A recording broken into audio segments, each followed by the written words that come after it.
नमस्कार आप सभी लोगों को। आइए, पूर्व जन्म साप का यह 8वां चैप्टर चल रहा है। आपको अभी तक हमने 6 पाठ में सर्प साप की बात बताई कि सर्प साप हमको पत्रिका में किस प्रकार देखना चाहिए और इससे क्या हानि होती है। अब यह 8 जो पाठ चल रहा है पितृ साप का, तो पितृ साप में अब इसकी पितृ यानी कि जो पितृ साप से लोग भयभीत हैं, तो सेकंड में आता है कि सूर के कारण हमको पितृ साप होता है। तो इसको पत्रिका में हम किस प्रकार समझेंगे। हम आपको बता दें कि पितृ साप यानी पिता के द्वारा साप दिया गया और संतान के लिए नुकसान हानि पहुंचाने वाला हो, तो उसे हम पत्रिका में कैसे देखेंगे, इसकी बात हो रही है। और एक चीज़ बता दें, हमारे संतान के मामले में आसपास के लोग रिश्तेदार जो हैं तो बड़े निर्दयी होते हैं। क्या शब्द बोलेंगे कि माता पिता की सेवा नहीं की हो इसलिए संतान नहीं हो रही, अपने सास की सेवा नहीं किए हो इसलिए आपको संतान नहीं होगी। तो जब हमारे बोल चाल में रीति रिवाज में ये शब्द आ रहा है, तो कहीं ना कहीं ये हमें ज्ञात होता है कि ये चीज़ जरूर रही होगी। तभी तो आज ये आदमी जो है तो मुख से बोल रहा है कि ऐसा नहीं करोगे तो संतान का सुख नहीं पाओगे। तो हम अब इस पत्रिका में ये देखेंगे कि हमको पितृ शाप में क्या क्या नुकसान होता है। संतान के अलावा कोई नुकसान नहीं बताया गया। होरा पराशर का श्लोक है, तो पराशर जी मैत्रेय जी से कहते हैं कि ब्राह्मण, ये पंचम भाव पंचमेश कारक 3 को ही देखना है। और जो श्लोक आएगा उसमें एक ही शब्द आ रहा है, सुतच्छया। अंतर ये था कि अभी सर्प साप सुतच्छया था, अब पितृ साप सुतच्छया होगा। इसलिए कि ये 8 प्रकार के जो दोष हैं, तो इसमें सबसे पहले फर्स्ट की बात हो गई। हमने सर्प साप का उपाय भी बता दिया। अब ये जो पितृ साप है इसकी बात हो रही है। तो इसमें लिखा है, होरा पराशर का यह श्लोक है कि पुत्र स्थान गते भानु।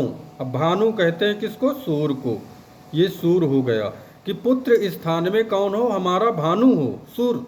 नीचे मंदाक स्थिते। अब मंदाक कहते हैं शनि को, कि शनि जो है नीच का हो, नीच राशि का गया हो। तो मेष राशि में शनि नीच का होता है, तो कहते हैं कि D9 में नीच का गया हो। नवांश पत्रिका में शनि नीच का, यानी कि कहा जाए तो मेष राशि में हो हमारे D9 की पत्रिका में शनि, तब कहते हैं कि अगर इस प्रकार होगा तो पार वार्यो कुर संबंधो पितृ साप सुतच्छय। अब देखिए इसमें राहु की बात नहीं आ रही, पार वार्यो क्रूर संबंधो बता रहा है।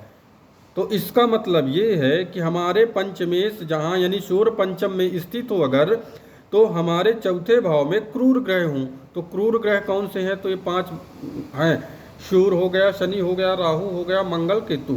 अब सूर्य हमारा पंचमेश है, पंचम में बैठा है अगर, तो ये चीज़ बताई जाती है कि क्रूर ग्रह यानी कि पाप कर्तरी की बात आ गई। राहु तो नहीं बताया गया ना कि राहु है। पाप कर्तरी में अगर हमारा कौन हो? पंचमेश हो, पंचम भाव हो, तब कहते हैं पितृ साप सुतच्छया। इस तरह में संतान की हानि बताई गई है। दूसरे श्लोक में क्या कह रहा है कि पुत्र स्थान धिपे भानु। सूर्य को बता रहा है कि पुत्र स्थान धिपे भानु त्रिकोण पाप संयुक्ते।